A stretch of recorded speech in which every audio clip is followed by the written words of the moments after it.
Sampai saat ini Allah masih memberikan kita semua akan nikmat ibadah kepadanya. Kita dapat melakukan sholat sunnah tarawih yang 20 rakaat ini, bahkan dengan berjamaah kita dapat berkumpul dalam majlis yang mulia ini, dalam masjid yang mulia ini, dan semoga amal yang kita kerjakan, yang kita lakukan ini akan menjadi catatan kebaikan kita kelak di hari akhirat nanti, tercatat dalam kitab amalan kita. Hadirin hadirat sekalian, bulan Ramadan dengan sekian fadilah dan keutamaannya, di antaranya Nabi sabdakan, "Idza jaa Ramadan futihat abwaabul jannah wa ghulqat abwaabun nar wa suffidat syayatin."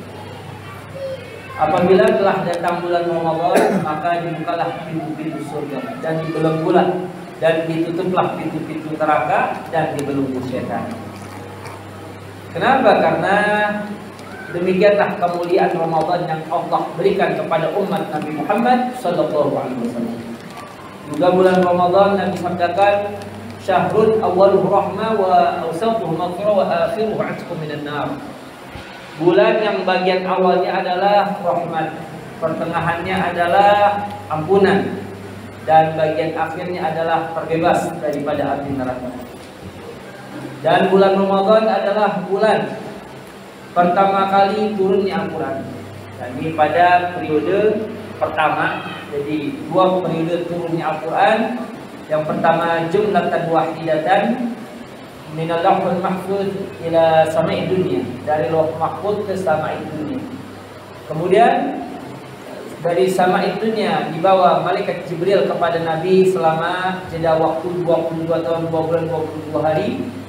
Nah, yang pertama inilah pada periode pertama diturunkannya Al-Quran tersebut oleh Allah Subhanahu wa taala, sebagaimana Allah firmankan di dalam surah Al-Baqarah, "Syahrul Ramadan alladzi unzila fihil Qur'an." Dan bulan Ramadan juga satu bulan yang terdapat di dalamnya satu malam yang lebih baik dari 1000 bulan. Untuk itu hadirin, sekali lagi kita bermohon kepada Allah semoga istiqomah dalam ibadah ini akan terus Allah tetapkan atas diri kita, atas keluarga kita, atas anak keturunan kita. Karena dengan istiqomah inilah insya Allah seorang hamba akan selamat kelak kehidupannya di negeri akhirat. Karena hadirin, yang disebut dengan istiqomah ini suatu amalan yang sangat luar biasa. Jadi di bulan Ramadan Allah kembali membimbing, mendidik, menuntun kepada kita semua untuk kembali mendekat, bertakarub kepadanya. Di luar Ramadan mungkin di antara kita nggak pernah yang namanya sholat sunat hampir 20 rakaat di waktu malam. Mungkin ya. Di bulan Ramadan, Masya Allah, tiap malam kita kerjakan. Ya.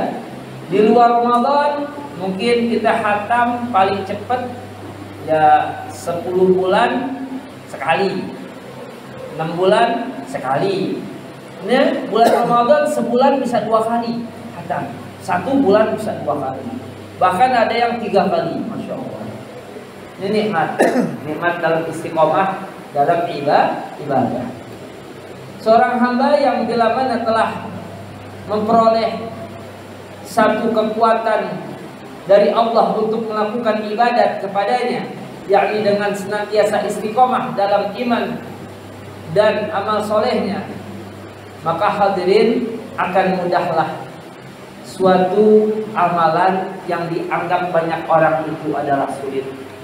Jangankan beramal soleh, seseorang dalam melakukan kemaksiatan pun demikian. Bila dilakukan secara mudawamah, berkesinambungan, terus menerus tanpa henti.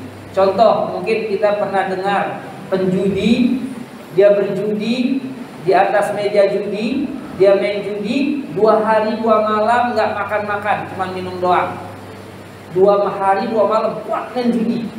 Nah, Kenapa sedemikian kuat? Karena sudah mendarah daging itu kemaksiatan. Ya hadirin, ya. Bahkan sebaliknya, seorang yang ibadahnya kepada Allah dengan dilaluinya dengan istiqomah, mungkin kita lihat ya yang baru berumur setengah abad ini, ada kakek-kakek yang 70, 80 ke masjid dengan jalan tertatih-tatih sampai sebelum azan subuh dia sampai masjid. Kita kadang azan baru bangun. Nah, ini apa yang menjadikan dia kuat? Itu kekuatan dari Allah, karena pengorbanan, perjuangannya dalam senantiasa bertakarub mendekatkan diri kepada Allah, itulah yang disebut dengan istiqamah. Maka dikatakan Nabi, singkat, padat, jelas. Nabi berikan nasihat kepada sahabat, qul amantu billah tsumma istaqim. Ucapkan, katakan, aku beriman pada Allah, kemudian beristiqomahlah dalam keimanan. Ya hadirin. Maka bila mana seseorang telah melakukan istiqomah sampai ajal datang menjelang, nah hadirin, maka Allah bakal kirim malaikat khusus untuk apa? Untuk menenangkan, memberi kabar gembira kepada si mukmin tersebut. Dalam ayat Al-Quran di mana Allah berfirman, innal ladzina qalu rabbuna Allah tsumma istaqamu tatanazzalu 'alaihimul malaikah alla takhafu wa la tahzanu wa abshiru bil jannati allati kuntum tu'adun nahnu awliya'ukum fil hayatid dunya wa fil akhirah wa lakum fiha ma tashtahi anfusukum wa lakum fiha ma tad'un. Sesungguhnya orang yang mengatakan, yang menyatakan Allah Tuhan kami, walaupun susah, beras mahal, ujian, musibah datang, Allah Tuhan kami, tidak akan pernah kami tanggalkan keimanan kami, tidak akan pernah kami korbankan ibadah kami kepada Allah, karena inilah dunia sebagai negeri ujian. Nah, bila mana si mukmin beristiqomah dalam keimanannya, hadirin, sampai ajal datang menjelang, famastaqamu tatanazzalu alaihimul malaikah. Ulama tafsir mengatakan turun para malaikat kepada si mukmin saat sakaratul mautnya, menjelang roh keluar dari jasad. Untuk apa itu malaikat? Mendatangi si mukmin yang tengah sakaratul maut tadi. Malaikat akan memberikan kabar gembira kepada si mukmin dengan mengatakan an, yaitu la takhafu, jangan kalian takut menghadapi kematian, wala tahzanu, jangan bersedih meninggalkan dunia dan keluarga. Karena hadirin, kita belum pernah mati. Seketika kita mau mati, takut tentu. Nah, ya, apalagi ada setan datang kepada kita menyerupai orang tua kita yang telah meninggal. Ayo masuk agama Yahudi karena itulah agama yang benar, dan seterusnya dan seterusnya. Ya hadirin, maka orang mukmin yang beristiqomah ini turun itu malaikat untuk menenangkan dirinya. Ditenangkan, kau jangan bersedih hati meninggalkan dunia dan keluarga. Kenapa? Bila kau mati, anak-anakmu kan menjadi yatim, tetap mereka ada yang memberi rezeki. Karena engkau pun ini pun salah satu pemakan rezekinya Allah, sama seperti anak-anakmu. Nah hadirin, ya. Wa abshiru bil jannati allati kuntum tu'adun. Berbahagialah kalian akan surga yang telah dijanjikan kepada kalian. Nahnu awliya'ukum fil hayatid dunya. Seraya malaikat menegaskan kembali, kamilah penolong-penolong kalian dalam kehidupan di dunia ini, yakni keluarga yang kalian tinggalkan dan juga kalian kelak di hari akhirat nanti. Walakum fiha ma tashtahi anfusukum wa lakum fiha ma tad'un. Untuk kalian apa yang kalian inginkan, dan bagi kalian di dalam surga apa yang kalian minta.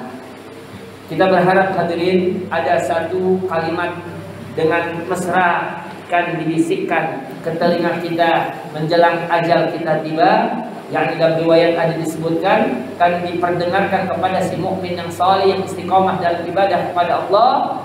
Ya ayyatuhan nafsul mutmainnah, irji'i ila rabbiki radiyatan mardiyah, fadkhuli fi ibadi wadkhuli jannati. Wahai jiwa yang tenang. Kenapa disebut tenang? Karena telah menjalani hidup dengan perjuangan dan pengorbanan. udah melewati rintangan-rintangan, udah banyak amal yang dikerjakan. Berbeda dengan orang yang kagak punya amalan, kehidupannya hanya berisikan kemaksiatan, dosa-dosa dan kesalahan, tanpa pernah taubat sedikit pun kepada Allah Subhanahu wa taala. Tapi si mukmin yang saleh, dia telah menjalani kehidupan di alam dunia ini dengan penuh iman kepada Allah, maka jiwanya tenang. Ya ayyuhan nafsul mutmainnah, irji'i ila rabbiki radiyatan mardiyah. Kembalilah kepada Tuhanmu dengan ridha dan diridhai. Irji'i ila rabbiki radiyatan mardiyah, fadkhuli fi 'ibadi wadkhuli jannati. Masuklah ke dalam golongan hamba-Ku yang saleh, masuklah ke dalam surga-Ku. Nah, ini hadirin. Terakhir, kita tidak ingin keadaan kita seperti orang kafir yang durhaka kepada Allah, yang senantiasa bermaksiat kepada Allah. Dalam ajal datang tiba, bagaimana keadaan mereka? Sebagaimana dalam surah Al-Mu'minun ayat 99 dan ayat ke-100, Allah Ta'ala berfirman, hatta idza jaa ahaduhumul maut qala rabbi irji'un la'alli a'malu salihan fima tarakt. Hingga apabila kematian datang kepada salah seorang mereka, yakni orang kafir, si pendurhaka, orang ahli maksiat, bagaimana keadaan mereka? Mereka berkata, Tuhanku, kembalikan aku ke dunia agar aku dapat beramal soleh dari apa yang aku tinggalkan. Maka dijawab, kalla, sekali-kali tidak. Tidak cukup hidup 30 tahun, 40 tahun, 50 tahun, 60 tahun tidak kenyang makan maksiat. Innaha kalimatun huwa qailuha. Sesungguhnya itu adalah ucapan yang dikatakan saja. Wa min waraihim barzakhun ila yaumi yub'atsun. Dan di belakang mereka ada barzakh, ada dinding sampai hari mereka dibangkitkan. Semoga Allah Subhanahu wa taala menjadikan akhir kehidupan kita ini dalam husnul khatimah. Assalamualaikum warahmatullahi wabarakatuh.